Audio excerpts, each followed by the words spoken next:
as a result of being on this emotional growth journey, emotional fitness program, consistent daily emotional fitness program that I'm on and have been on for 4 years now, thankfully we are no longer part of that organization. And you guys can go listen to episode 99, I believe, of the whole, if you want the gory details. We go into a lot of the details, not all the details, but a lot of the details. And so now that we've been out of and not connected and disconnected from, detached from that environment, I can speak for both me and Kathy, both of us are having to relearn how to dream again. It's almost like relearning how to walk. And so what does dreaming from an emotionally healthy perspective look like without the attachment, the emotional attachment to having to get approval from those around me and not having to sweat any social consequences, or now I just don't care about any social consequences. So if someone said, hey, no, I don't like your dreams, I don't care if you like my dreams now. But back in the days, it would be communicated, oh no, well those you're just not dreaming big enough, or they would let me know that my dreams were not, again, sufficient or appropriate or adequate.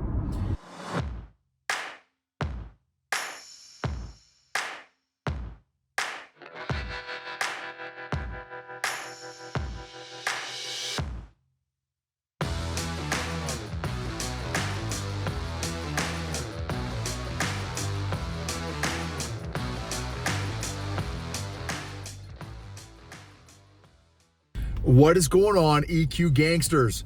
On my way to my therapy, Brazilian Jiu-Jitsu, super stoked. So attended an event last night, a business networking event last night called NI, the number 4 SI, I believe. I think that's the organization, National Institute for Social Impact. And National Institute for Social Impact. And I was invited by a super good buddy of mine named Jason Anderson, who is the owner, founder, creator of Veteran PCS, which is an amazing organization that helps military does a lot of kinds of stuff. Helps military families, PCS, do a primary change of station when they move in the military. If you're not military, don't sweat it. It's a military specific or veteran specific organization and company, and it just provides a tremendous value and provides employment for military spouses and veteran spouses that are also real estate agents. So it's a phenomenal company and organization. And he's he started his company a year and a half ago, and it is slowly picking up speed, and I think it's going to be gangbusters here at some point. I think it's going to absolutely just continue to grow tremendously, and it is so far. So he invited me to this business event, and I want to share some of my takeaways, some of my EQ takeaways with you all. And really it's about dreaming.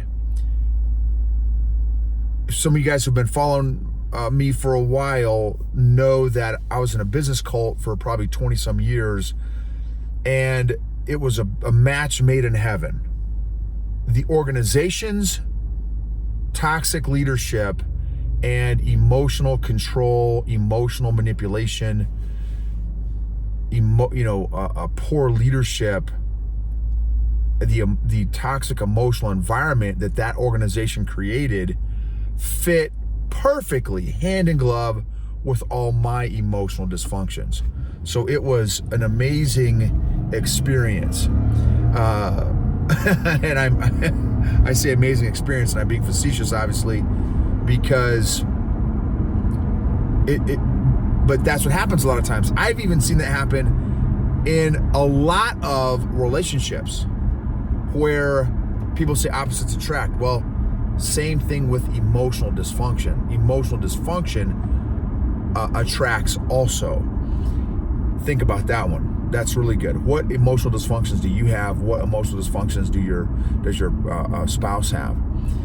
And see if there's not a fit. It's crazy how it works out. So in that organization that I was in for 2 plus decades, there was a very, very consistent, to the tune of, I would argue, 98 to 99% approved dream list. Like you could have certain dreams and goals, and if your dreams and goals fell out of that 99%, did not fit in the certain mold of their goals and dreams, then you would receive social consequences that your dreams were not adequate or sufficient or appropriate, and so anyway, so you would receive some social consequences.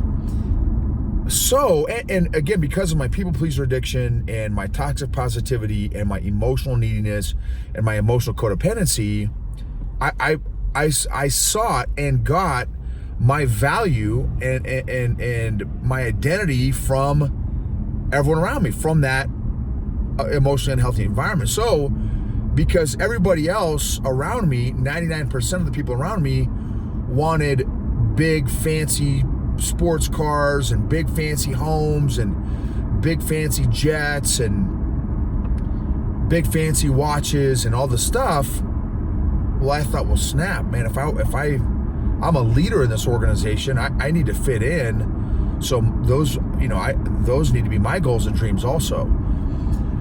And again, that was over 2 decades, y'all, 23 years, almost 24 years in that environment. And I was all in, like all in.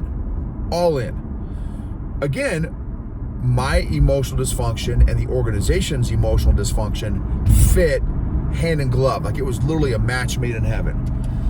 Hence why I did so well. We did very, very well in that organization, to the tune of the top 0.01% of the entire organization. Out of 700,000, 800,000 folks, we were in the top 0.01% and made, 6 figures for, 15 years. And so to say that we performed well in that emotionally unhealthy environment is an understatement.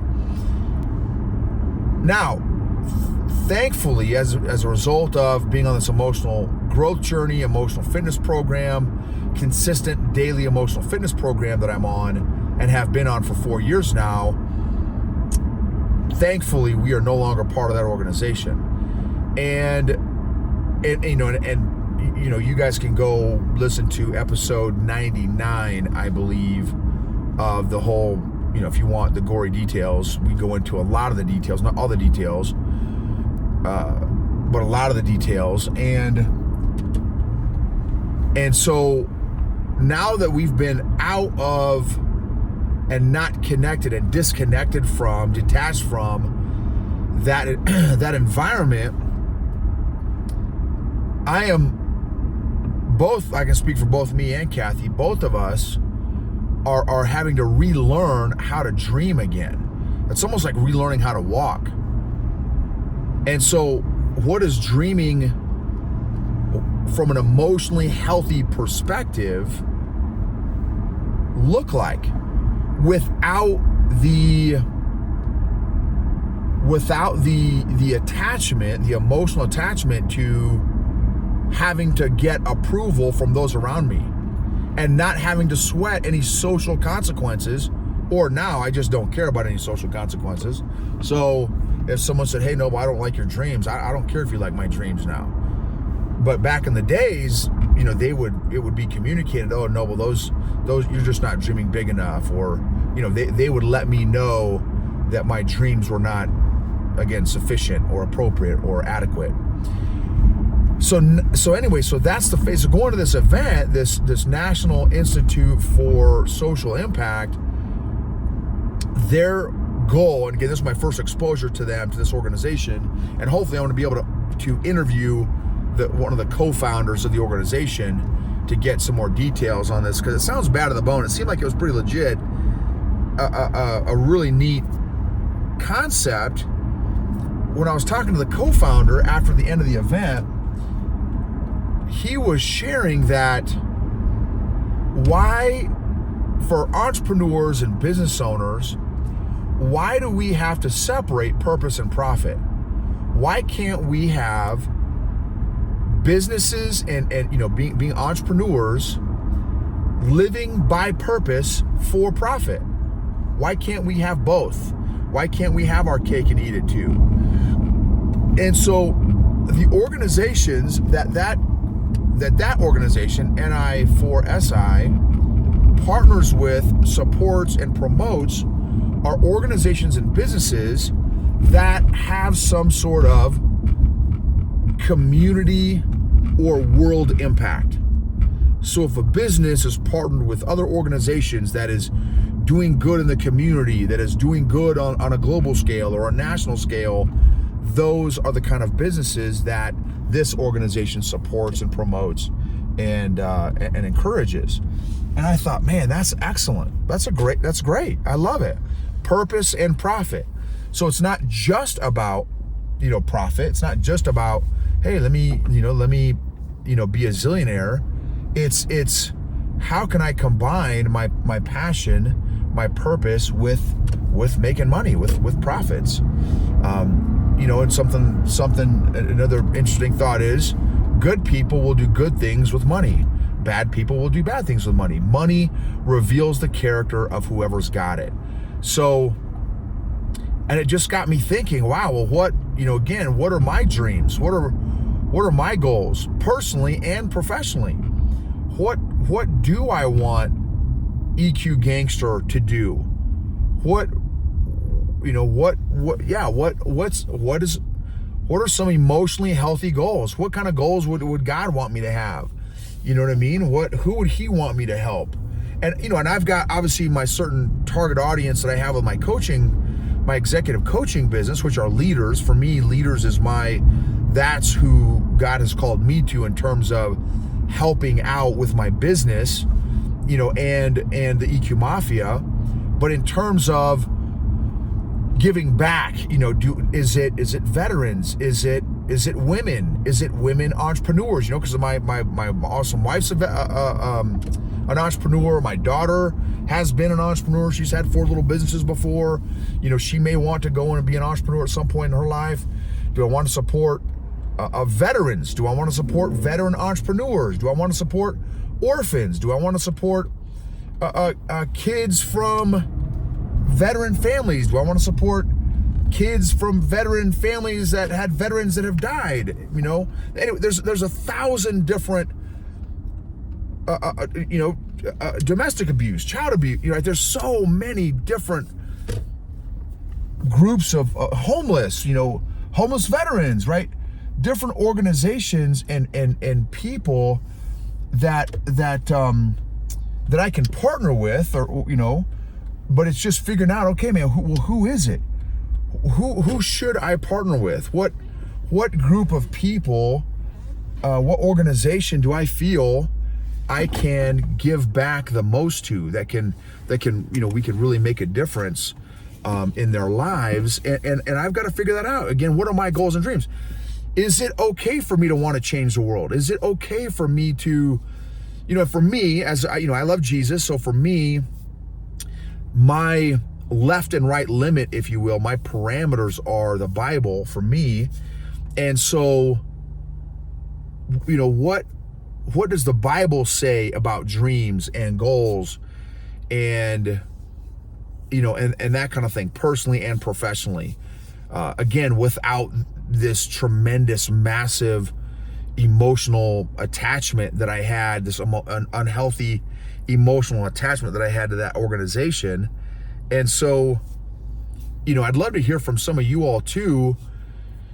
you guys, a lot of you know how to, I'm on social media, any other social media, I'm, YouTube channel. If you're watching this on YouTube, if you're listening to the podcast, thank you again for always, letting me be a part of your emotional growth journey, and for you all being a part of my emotional growth journey.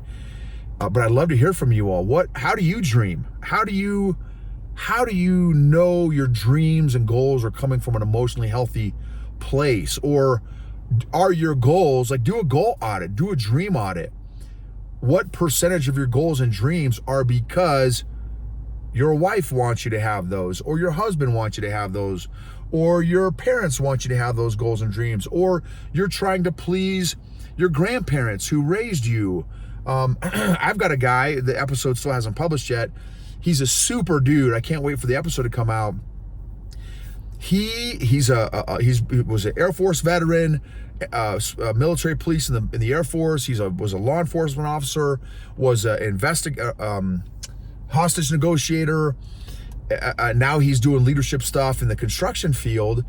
And he said, Noble, I've got 3 degrees and was pursuing a 4th degree. And he's like, I didn't realize I was doing any of that to get approval from my parents that have already died. I was still making decisions today as a result of my, emotional trauma and emotional injuries from my childhood, because I was still trying to get, it was like an emotional muscle memory. And then when I heard your stuff about, hey, why are you doing certain stuff and all this kind of stuff, like, what are the emotional reasons behind why you're doing stuff? And he's like, your podcast made me really reflect, like, why am I getting a 4th degree now? Why am I? And he's like, dude, and it was at the expense. I got a full-time job. Obviously, I'm a father, I'm a husband, and why am I getting a 4th degree? And he's like, so he's got all these, 2 or 3 master's degrees. He's got all this stuff. And he's like, man, once I heard your podcast and started to do some reflection, he's like, I realized, made the connection why I'm getting all these degrees. And I immediately stopped getting my 4th degree because it was hurting my family time. It was hurting my job. And I'm like, man, that's great reflection. And so why do you want the goals that you're after? Again, is it for a friend, a family member, a spouse, parents, a boss? What is an appropriate level of dreaming? And I listen, I'm all about, being world class at something, mastering something. But even that, I want to analyze, like, why am I all about that? Is that because that's the Western culture? Is that because that's what's acceptable in society? Here's another massive one that I've gotten from interviewing some of my West Point classmates. One of my West Point classmates, if you haven't watched this one, it's a great one.